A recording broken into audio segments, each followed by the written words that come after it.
do Senhor em memória à instituição da Eucaristia. Lo celebrerete come festa del Signore, di generazione in generazione. Em sua homilia, o patriarca lembrou que a celebração acontece a portas fechadas, como em um oásis de paz, enquanto o mundo está ferido pela guerra, mas isso pode mudar por meio de novas escolhas. O gesto de Jesus na última ceia de cingir a cintura, conforme narra a Bíblia, representa o gesto de quem se prepara para partir, para empreender um êxodo, deixando a terra da escravidão para entrar na liberdade. Lembra a noite na qual o povo de Israel comeu o cordeiro, mas cingidos, porque estavam prestes a partir. O cinto era o sinal de uma passagem iminente. A lavagem dos pés é a forma concreta da Páscoa de Jesus, continuou o cardeal. É a maneira pela qual Deus atravessa a história e pela qual o amor entra no mundo.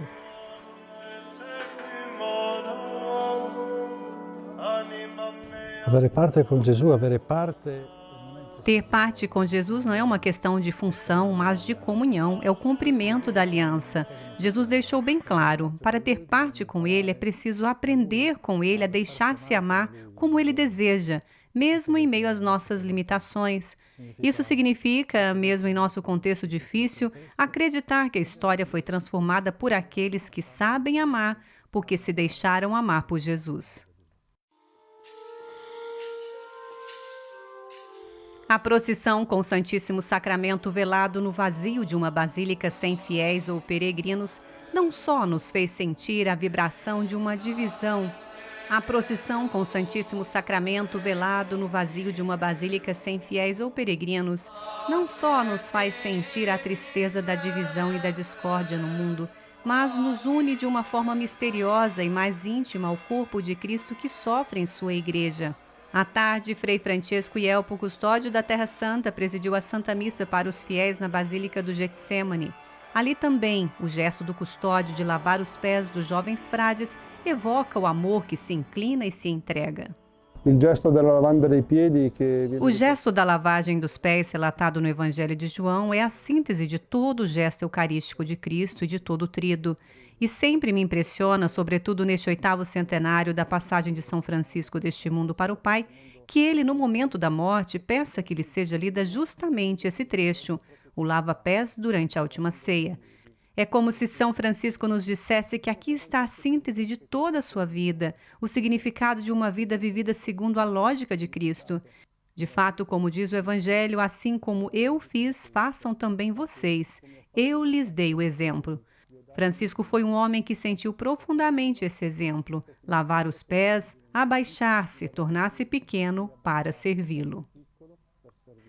E na noite em que Jesus foi entregue, os frades e alguns fiéis permaneceram em vigília com Cristo no Getsemane, em profunda e silenciosa oração. A dispersão das pétalas de rosas vermelhas sobre a pedra evoca o sangue de Cristo, derramado naquele momento de suprema provação. Em sua exortação inicial, Frei Ielpo nos fez uma pergunta: será que Jesus realmente precisa da companhia de homens como nós, que muitas vezes não entendemos, nos distraímos e nos cansamos? Sim, ele precisa de nós exatamente como somos. Nesta noite, não somos convidados a entender tudo, mas a estar com ele. Na Sexta-feira Santa, ainda a portas fechadas, no silêncio do Calvário, realizou-se a celebração da Paixão do Senhor, presidida pelo Patriarca, com a veneração da cruz, supremo mistério de amor e total entrega à vontade do Pai. Por volta do meio-dia, foi realizada a Via Sacra pelas ruas da cidade velha de Jerusalém com um pequeno grupo dos frades da custódia.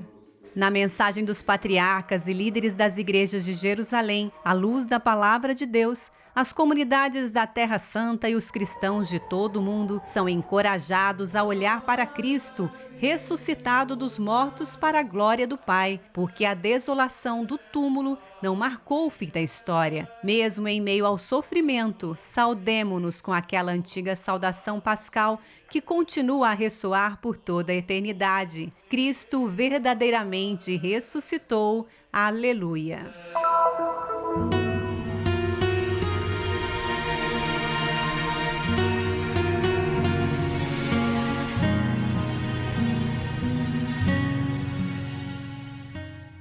Cari fratelli e care sorelle, il Signore risorto vi doni la sua pace. Queridos irmãos e irmãs, o Senhor ressuscitado lhes conceda a sua paz.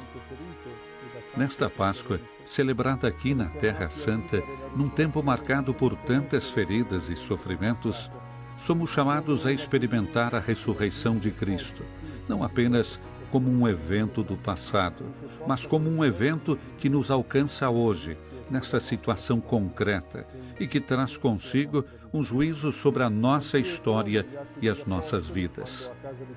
São Pedro, nos Atos dos Apóstolos, ao anunciar Jesus à família do centurião Cornélio, declara: eles o mataram, penduraram-o numa cruz, mas Deus o ressuscitou ao terceiro dia.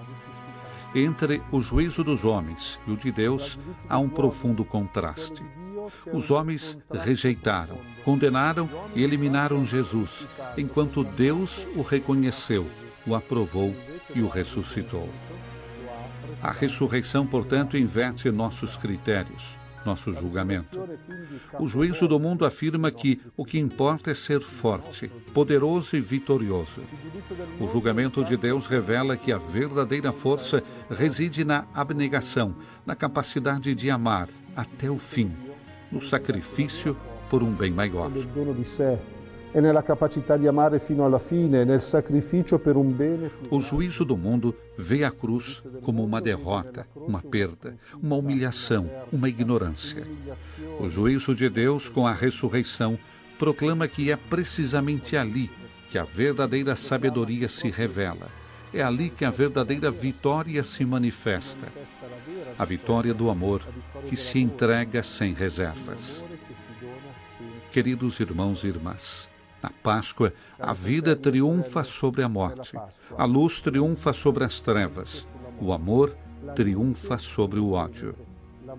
Nesta terra, onde ainda hoje sentimos o peso da guerra, da violência, do medo e da incerteza, a ressurreição de Cristo não é uma palavra distante, mas um fato concreto que nos convida a mudar nossa perspectiva, a não nos deixarmos determinar pelo juízo do mundo, mas a aprender a ler a história com os olhos de Deus. A Páscoa nos convida a acreditar que renunciar à violência não é fraqueza, que perdoar não é uma derrota, que a morte não é o fim.